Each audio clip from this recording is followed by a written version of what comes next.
A estas alturas, después de haber repasado tanta información sobre los atentados del 11S, creo que podemos hacer un pequeño resumen y plantear algunas preguntas y conclusiones allá donde sea adecuado.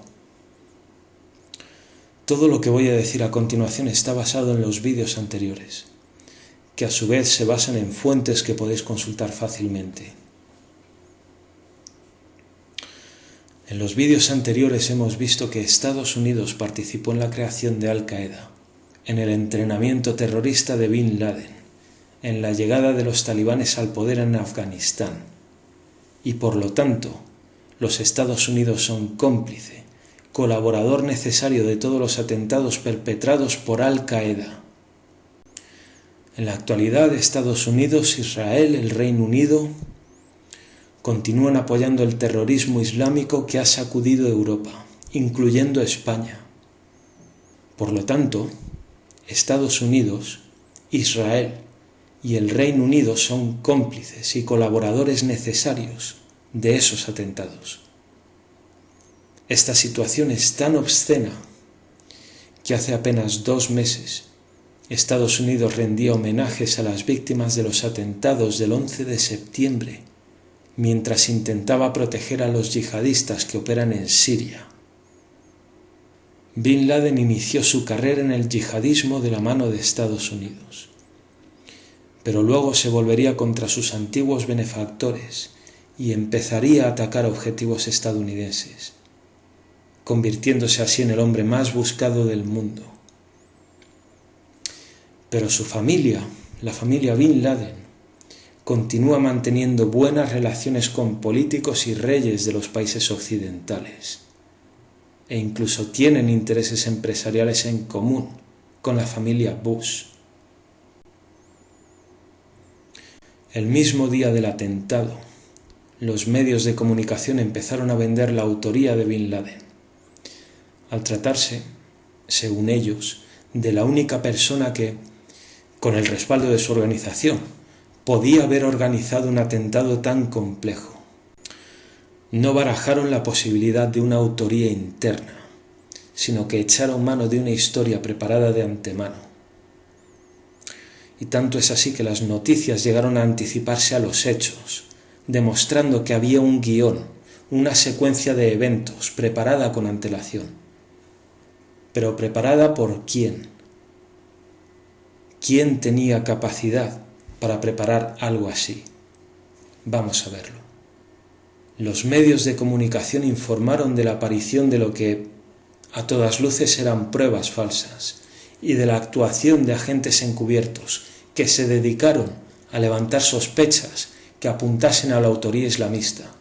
Sin embargo, a pesar de las acciones de estos agentes y a pesar de las informaciones o intoxicaciones de los medios de comunicación que apuntaban a Bin Laden, el FBI, que depende del Departamento de Justicia, no buscaba a Bin Laden por el 11S.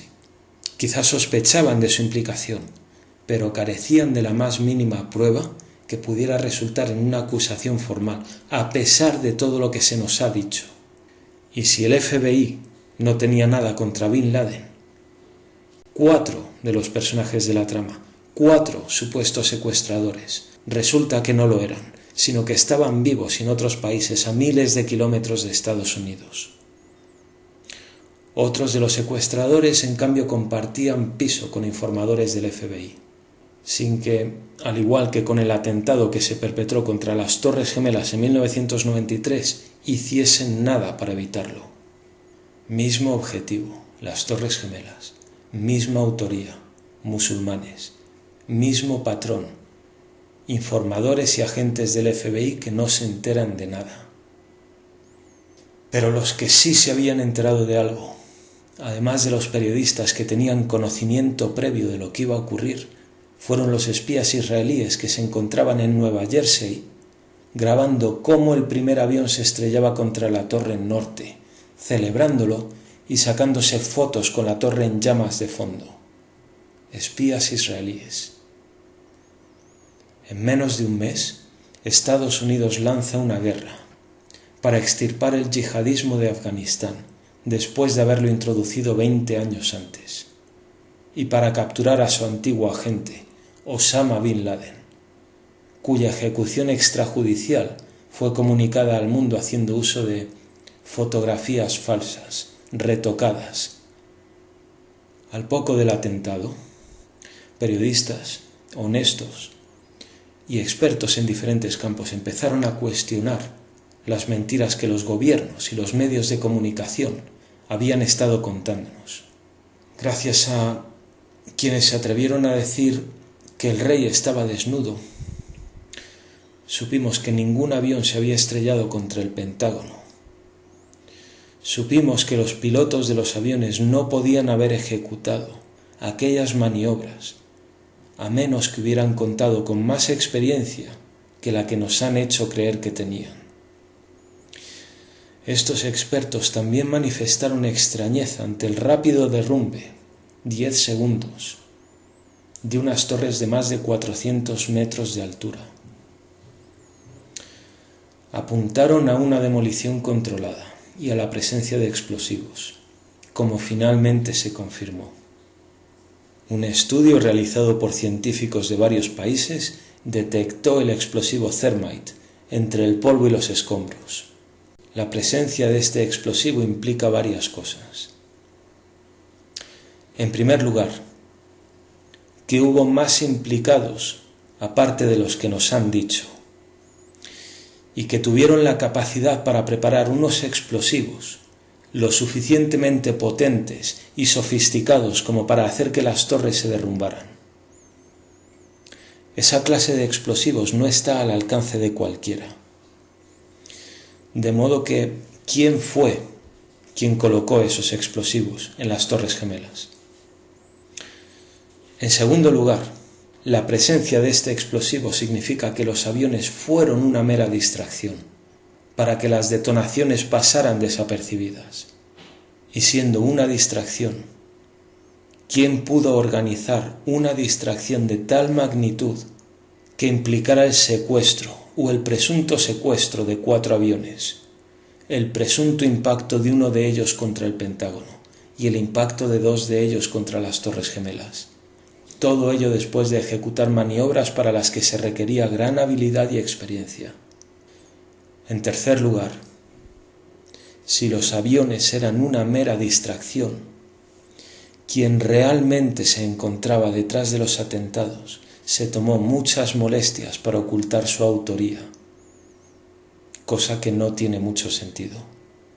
Normalmente quien es capaz de preparar un atentado quiere que las víctimas y que aquellos a quienes pretende presionar para conseguir sus fines estén al tanto de su capacidad y su determinación, a menos que quieran desviar las culpas hacia otro lado.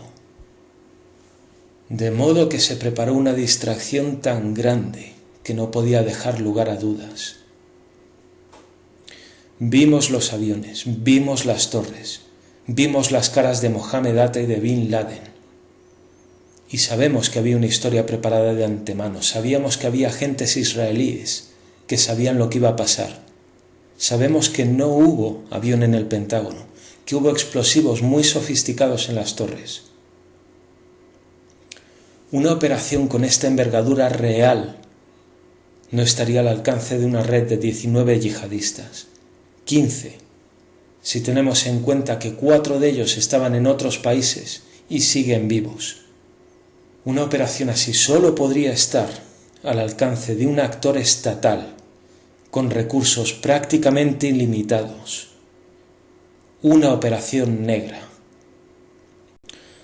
Ahora sabemos que Estados Unidos lleva 40 años apoyando el yihadismo. Sabemos que Estados Unidos ha hecho uso de operaciones negras y lo que se llama operaciones de falsa bandera en el pasado. El acorazado Maine, el Lusitania, Pearl Harbor, el Golfo de Tonkin, COINTELPRO, Operación Gladio, el derribo de presidentes de terceros países en todos los rincones del mundo.